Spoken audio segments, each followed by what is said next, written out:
एक गंगेश जी की टिप्पणी ले लेते हैं। दोनों पक्षों को सुनने के बाद, तराजू के पलड़े में तोड़ने के बाद क्या लग रहा है, इस अभियान का जवाब कांग्रेस देने में सफल है या इस अभियान का बड़े अच्छे तरीके से बीजेपी भुनाने में कामयाब हो जाएगी?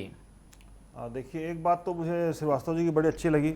उन्होंने जो कहा कि आप जब 70 साल तक हमें दोष देते रहे तो 12 साल का हिसाब भी आपको देने का अवसर है ये, और हिसाब मांगेगी और विपक्ष का काम है भी हिसाब मांगना।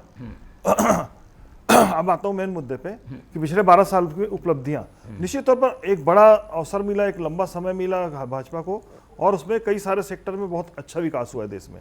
इंफ्रास्ट्रक्चर के मामले में बोलिए बहुत अच्छा विकास हुआ है, सड़कों का खास तौर पर अच्छा विकास हुआ है, रेलवे इंफ्रास्ट्रक्चर में अच्छा विकास हुआ है। भले जो यात्री ट्रेनें हैं वो गड़बड़ा रही हैं, लेकिन मालगाड़ियों की ढुलाई उनका जो बजट है वो बहुत बड़ा है और बहुत रेवेन्यू भी जनरेट हो रहा है, और एक अलग कॉरिडोर के भी इंतजाम हो रहा है।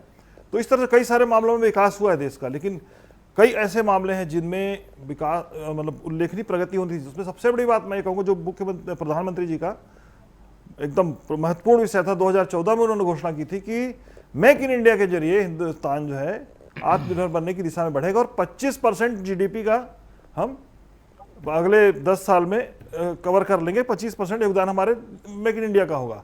वो लक्ष्य आज तक पूरा नहीं हुआ। आज भी 2026 में हम उसी बात पे अटके हुए हैं। और हाल ये है कि जो स्टार्टअप योजनाएं शुरू की गई मेक इन इंडिया के जरिए, वो सारी योजनाओं का हाल बुरा है। कई सारे बड़े जो यूनिकॉर्न बोले जाता था, जिनको यूनिकॉर्न जिन लोगों ने बहुत अच्छा ये भी तो देखना होगा कहां पर हम पहले खड़े थे। अभी 12 साल में कुछ यात्रा तो आगे बढ़ गई ना, नहीं बढ़ी ना, है ही नहीं। 25 साल के लक्ष्य को आप आज भी 25 साल का लक्ष्य लेके चल रहे हैं। वो लक्ष्य बढ़ना था आपका, बल्कि वो गिरा है उल्टा। कई सारे जैसे बाईजूस जैसी कंपनियां हैं जो बहुत तेजी से ऊपर आई लेकिन वापस गिर गई। आईटी सेक्टर में, एआई सेक्टर में देखिए, अभी समिट हुआ था, आप देखें बाहर की एक रोबोट को लाके एक कंपनी ने अपना कितना बेइज्जत कराया देश में। एक स्टार्टअप ऐसा नहीं जो एआई सेक्टर में बड़ा उल्लेखनीय काम करके दिखा दे। सारे विदेशी लोग आए थे। हमारे देश में कैसे एआई मतलब स्टार्टअप स्टार्ट नहीं हो पाते। ये बड़ा अवसर था जिसमें बहुत अच्छा रोजगार पैदा हो सकता था। मुझे लगता है इसमें कहीं ना कहीं चूक हुई है विभाग, मतलब जो विभाग होगा उसकी तरफ से। ऐसे लोगों के हाथ में स्टार्टअप किया जो सही तरीके से उससे फंड तो मिला, ऐसा नहीं कि फंड में कोई कमी की। सरकार ने भरपूर फंड दिया है, लोगों ने पैसे भी लिए, लेकिन उसका सही तरीके से उपयोग नहीं किया।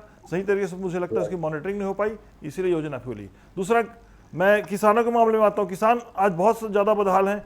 2022 का लक्ष्य था आय दोगुनी करने की, आज भी नहीं है। तीसरा, सबसे बड़ी राहत जो जनता को मिली थी महंगाई के मामले में, जनता के बजट में बहुत बुरी स्थिति है। जनता का जो बजट है घर का, वो बुरी तरह से बिगड़ गया है।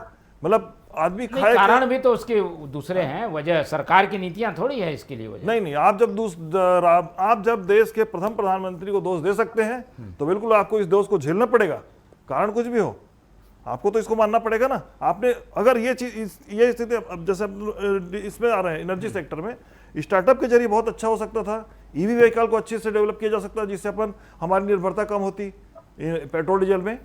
अपने यहाँ इथेनॉल का बड़ा सोर्स है। चावल का इतना अधिक उत्पादन है कि उससे अच्छा इथेनॉल हो सकता है। छत्तीसगढ़ में महुआ का जबरदस्त उत्पादन है, जिससे इथेनॉल का उत्पादन अच्छा बढ़ सकता है। हमने वैकल्पिक स्रोतों पे काम करना बहुत लेट से शुरू किया। जैसे अभी बहुत तेजी से चल रहा है, अपन ने सौर ऊर्जा पे काम करना शुरू किया।